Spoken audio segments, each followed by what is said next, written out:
the defensive front there? Yep, they're outstanding. I think, as Shane alluded to, I think we said it was probably up to date, the second best defense that we've faced.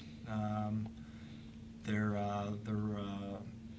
defensive line, I think, is excellent. I think their backers are superb. Number 44 plays the run excellent, and the secondary, they do their job. And if you watch how people have moved the ball, it's been stuttered, it's been up and down, and the people that have beat them have won on big plays.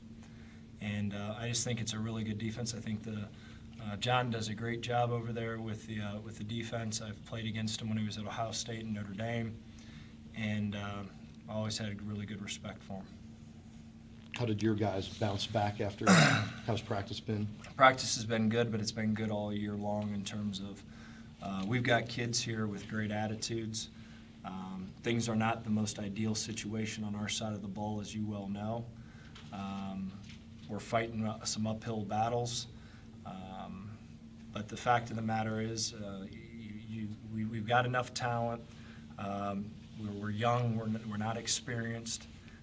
We're beat to all get out. We're not healthy. But at the end of the day, you got to find a way to win.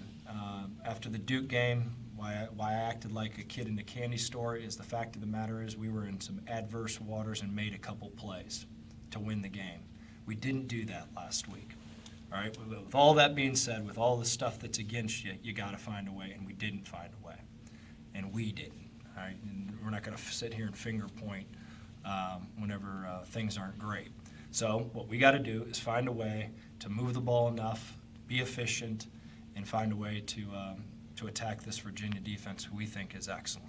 How frustrated that you're coming to the end of year 2 now, and you're sort of having to piece everything together. It's not really the It is point. what it is. Yeah. All right, you can sit and you can complain.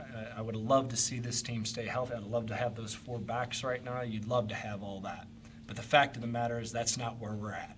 Mm-hmm. And whenever you're in these situations, you fight your tail off. That's why I think we've got great coaches, we've got great players, and they're going to fight their tails off to do everything in their power to win. And that's all we can do right now, and that's what we're going to do, period, end. When you review what Motley did in that last game, how do you rate his performance in that? I think Motley did some good things. We got to have him to hold on the football. We got to get him in there more. If there was something that I would love to have back, I'd love to play it, to have him play a little bit more. But again, he's in a situation where there's only certain things that we practice with him, so those are the certain things that he's going to do. And can he have the whole kitchen sink and everything like that? No, because he hasn't been practicing the way that the other 2 were practicing. And I'm really excited about him. I was excited about him in spring football. I was super excited about him before he got hurt in training camp. And the fact of the matter is he's helping our football team right now. And we need to use every resource that we can use. And that's what we're going to do this week. We're going to use everything we got, and we're going to go find a way to compete and give ourselves a chance to win. That's what we're going to try to do. You said you don't point fingers, understandably so, but given that, do you look yourself in the Absolutely. mirror and say, can I do things to simplify this for these guys because maybe things are a little too complicated right now, or is it too late to do that? Things aren't. You always ask the player, is this too complicated? And the players are not saying it's too complicated. We are significantly scaled back, and we have been scaled back. We would have never had to scale back. I looked at the Ohio State game plan yesterday, and there's a reason we beat Ohio State. It wasn't because it was a simple. It was sound. It was attacking. We had all our birds in place, and right now, whenever you're this, you have to scale back, and we have. And you've got a guy right now that's playing right tackle that was a Division III defensive lineman, in which he's going to be a great offensive lineman. And I'm so jacked about him, it's unbelievable. But you also have to have some reality too. And you absolutely look at everything. You look at yourself. you evaluate, whenever you're in situations like this, every play matters, and you evaluate. You guys evaluate it, I evaluate it. You overanalyze every single thing because every single play matters. And if you go back and you look at the Duke game, those 2 plays that we made were the most critical plays in the game, and we made them. And you could look at 3 or 4 or 5 things that we did in that last game. The game's over, but it's not. We didn't do it.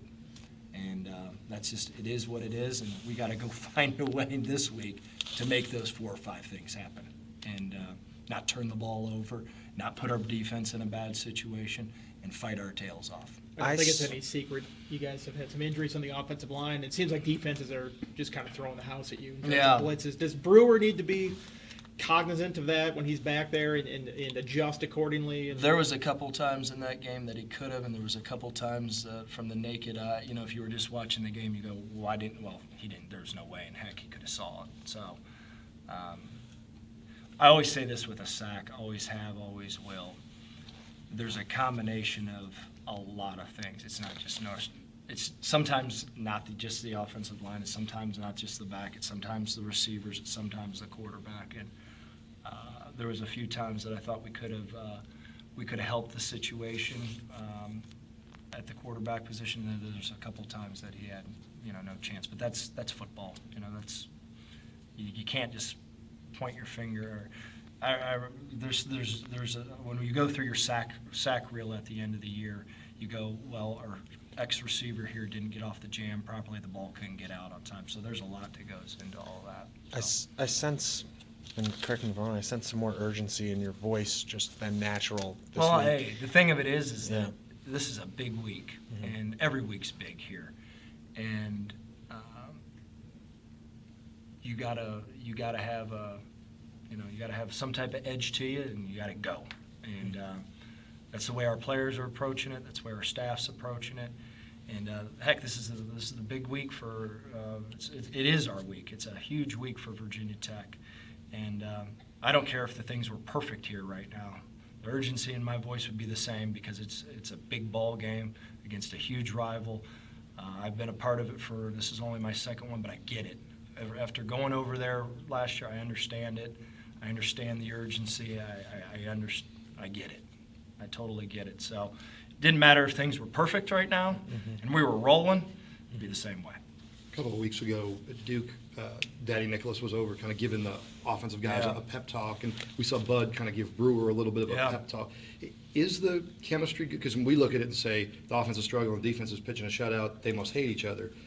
What's the mood? Not at all. You can look back in this season, and when things didn't necessarily go right over there and things went right with us, there was no finger pointing. And that, at the end of the day, all right, we're in this together, and I can honestly say, I've been in those locker rooms at times that we say we're all together and you're not, and that's not the case. And the formula that's being created here, and it's a shame that the things happen the way that they've happened this year. But it's a click away from being really good, and you always find out about people, coaches, players, trainers, weight people. You find out about your program whenever things aren't going the way that you want them to go, and it is what it is. And we've got good people here that are sticking together, and that's not fake, and that's not talk. That's not talk to the media. That's real.